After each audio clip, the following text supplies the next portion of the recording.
Welcome back to Homeskape, tips on real estate investing, land law, real estate law, and today we're going to go over a few terms. On this video, we're going to go over the term burden of covenant to run with the land. So we just talked about real covenants in the last two videos. A real covenant is a promise that concerns the use of land. It could be a promise to do something or a promise to not do something. So an affirmative covenant or a restrictive covenant. Always have my notes here. That's why I'm always looking down to make sure that I cover this right for you guys. So let's talk about when you write a real covenant, there's two things that happen. It creates a burden and a benefit, right? If you own a piece of land and you divide up acre by acre by acre and you sell those off and you write real covenants when you sell those off, for example, to say you have to build a home of at least this much square footage, or you have to keep the grass, this height, or or you have to keep the shutters this color, right, to keep an aesthetic appeal for the neighborhood, or you have to plant this kind of crop for the land. What you get is a benefit, right? And what happens to the person buying it, they get a burden.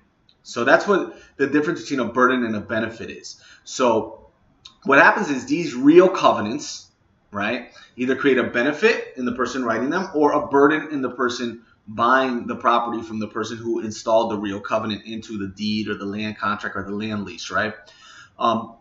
So what these burdens or benefits run with the land, meaning they go on to success to following purchasers. So once they make that real covenant and someone else buys it after, that covenant runs with the land. So now today we're going to talk about why a burden of the covenant will run with the land, because it doesn't automatically run. There's criteria for it to run. So in order for a burden to run with the land, there are 6 elements. Okay?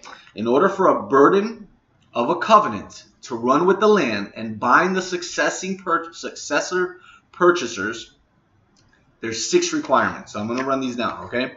Again, in order for the burden, a burden, meaning the person that's buying it, right, has that burden.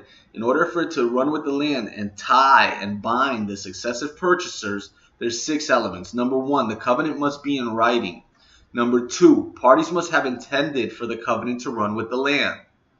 Intent being the key word there.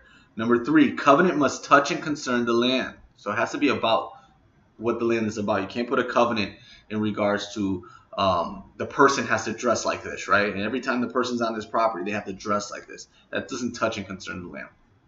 Number 4, there has to be horizontal privity. You can Google this term, but basically it means that there's the grantor and the grantee were in privity. They were the ones changing the contract. 5, there's vertical privity. Must transfer the entire estate. And number 6, there's notice, which generally means it needs to be recorded in the local county.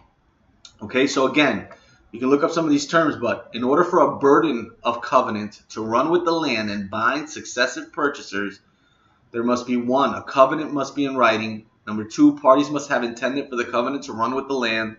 Number 3, covenant must touch and concern the land. Number 4, there must be horizontal privity. Number 5, there must be vertical privity. And 6, there must be notice. So this is real legal jargon. You generally don't need to know this. But you do want to know this if you are heavily involved in writing real covenants when you're transferring property. So again, those are the 6 requirements for a burden of the covenant to run with the land.